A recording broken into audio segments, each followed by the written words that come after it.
वृक्षारोपण महाअभियान 2023 चल रहा है, चलाया जा रहा है। ये बहुत सुखद है, आनंददायक है, प्रसन्नता की बात है।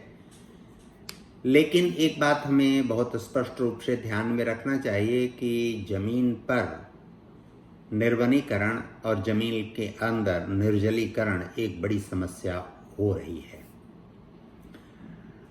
जंगल वनस्पतियां काटी जा रही हैं, यह एक कारण तो है ही इसका, लेकिन जो हम वृक्षारोपण कर रहे हैं वो जितनी संख्या में वृक्षारोपण हो रहे हैं, क्या वास्तव में वे वृक्ष लगाए जा रहे हैं? लगाए जा रहे हैं तो क्या वास्तव में वो सारे वृक्ष संरक्षित हो रहे हैं? अगर संरक्षित हो रहे हैं तो 1 साल, 2 साल, 3 साल बाद वे कितने वृक्ष बचे और किस अवस्था में हैं, इसका अंकेक्षण बहुत अनिवार्य कारण है और बहुत अनिवार्य आवश्यकता है।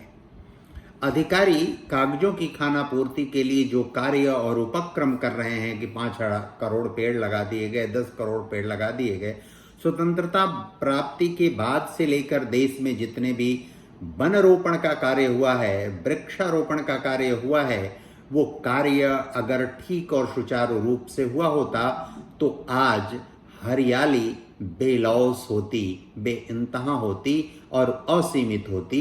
आज हम निर्वनीकरण, जमीन के अंदर भूगर्भ जल सतह के नीचे उतरने का संकट नहीं खड़ा होता, पर्यावरण प्रदूषण का संकट नहीं खड़ा होता, जल प्रदूषण, वायु प्रदूषण, ध्वनि प्रदूषण का संकट नहीं होता।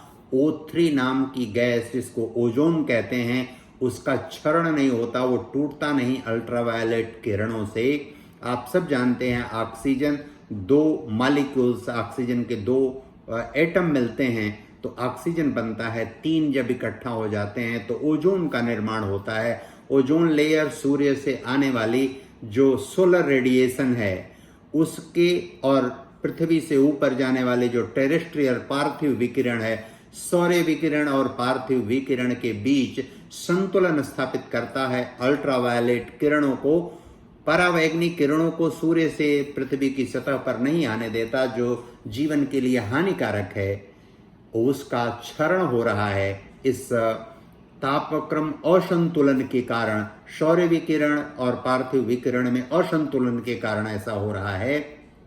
इसलिए यह परम आवश्यक है कि हम वृक्षारोपण एक ऐसा साधन, एक ऐसा आधार, एक ऐसा कार्य है जिसके कारण इस सारी समस्याओं का समाधान हम बहुतायत मात्रा में कर सकते हैं।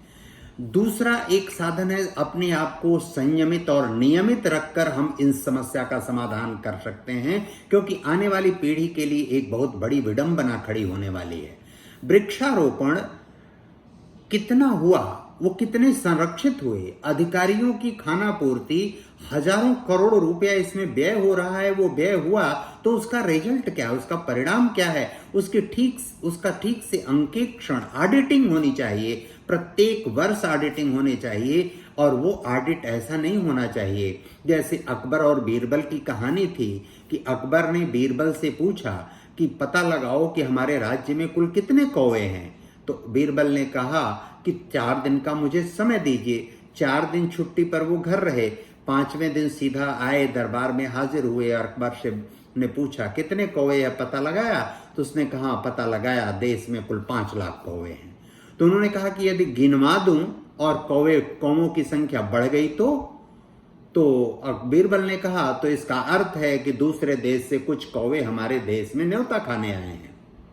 अकबर ने कहा यदि गिनवाऊं और कौवों की संख्या घट गई तो बीरबल ने कहा इसका अर्थ है कि हमारे देश के कौवे दूसरे देश में न्योता खाने गए हैं। अंकेक्षण और ऑडिट इस जैसा नहीं होना चाहिए। जब आप वृक्षारोपण कर रहे हैं, ये ऐसा संवेदनशील विषय है कि आज हमको उसका एहसास नहीं हो रहा है, लेकिन बहुत सारे क्षेत्रों में, प्रदेश में, देश में बहुत सारे ऐसे हिस्से हैं जहां जल की अधिकता के कारण लोग परेशान हैं। बहुत सारे ऐसे क्षेत्र हैं जहां जल की न्यूनता के कारण लोग परेशान हैं। अत्यधिक गर्मी से लोग परेशान हैं और गर्मी न आने के कारण भी, ऊष्मा न आने के कारण भी लोग परेशान हैं। इस नाते यह बहुत आवश्यक है कि हम उसका हिसाब किताब और लेखा जोखा ठीक ठाक रखें, क्योंकि हजारों हजार करोड़ रुपए खर्च हो रहे हैं। अधिकारी और बहुत सारे ऐसे लोग जो केवल फोटो खिंचाकर, पेड़ लगाकर, फोटो खिंचाकर और उसको सोशल मीडिया पर अपलोड करने के बाद वो स्वयं भी भूल जाते हैं कि हमने कब कहां कौन सा पेड़ लगाया और वो किस हालत में है। ठीक वैसे ही है जैसे एक माँ अपने एक बच्चे को पैदा करती है और पैदा करने के बाद वो भूल जाए कि हमारा बच्चा कहाँ है, लावारिस अवस्था में है, या हमने किसी जंगल झाड़ी में हमने उसको फेंक दिया है। उसका लालन पालन पोषण परवरिश नहीं होगी तो वो भविष्य में हमारे सुख दुख का साथी नहीं होगा। उसका हमको कोई दूरगामी लाभ नहीं प्राप्त होगा, उसका हमको कोई लौकिक पारलौकिक सुख नहीं प्राप्त होगा। इसलिए इनका अंकेक्षण बहुत आवश्यक है। अब तक जितने पेड़ लगाए गए उसमें जितना बजट लगा, जितना खर्च हुआ, वो उन अधिकारियों से, जिम्मेदार अधिकारियों से वसूल किए जाएं, उनकी जवाबदेही तय की जाए। यदि ऐसा नहीं होता है तो फिर हम यह क्रिया बार बार करते। यह वर्तमान सरकार इस दिशा में थोड़ी सचेत हुई है, सावधान हुई है, अच्छा करने का प्रयास जरूर कर रही है, लेकिन इतना पर्याप्त नहीं है। इसमें और अधिक सजग होकर और कठोरता से जो भी इसके लिए उत्तरदायी जवाबदेह बनाए गए हैं उनका उत्तरदायित्व और जवाबदेही तब तक के लिए जब तक वो पेड़ ठीक प्रकार से संरक्षित न हो, उनकी देखरेख ठीक प्रकार से न हो, वह उनका स्वास्थ्य, उनका रख रखाव अच्छा न हो, तब तक उनके लिए यह उत्तरदायित्व, यह जवाबदेही बनाए रखी जाए कि ठीक ठीक प्रकार से उसका औचक निरीक्षण किया जाए। जैसे कानून व्यवस्था का औचक निरीक्षण होता है, ठीक उसी प्रकार से उसका निरीक्षण किया जाए। ऐसा यदि हम कर पाते हैं तो बहुत कुछ हद तक हम पर्यावरण प्रदूषण की समस्या का आने वाले समय में हम आकाशीय प्रदूषण की अब समस्या खड़ी हो रही है। इंटरनेट के माध्यम से जो हम कचरा पूरे वायुमंडल में फैला रहे हैं, वो एक और विकट समस्या आने वाले 20-25 वर्षों में, 40 वर्षों में हमारे सामने खड़ी होगी।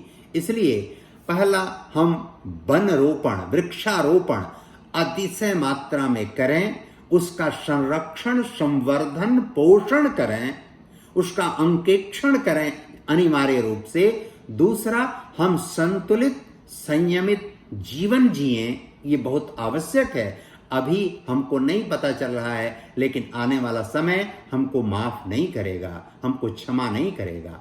इतना अनुरोध इस वृक्षारोपण अभियान के अवसर पर करता हूं। नमस्कार, धन्यवाद।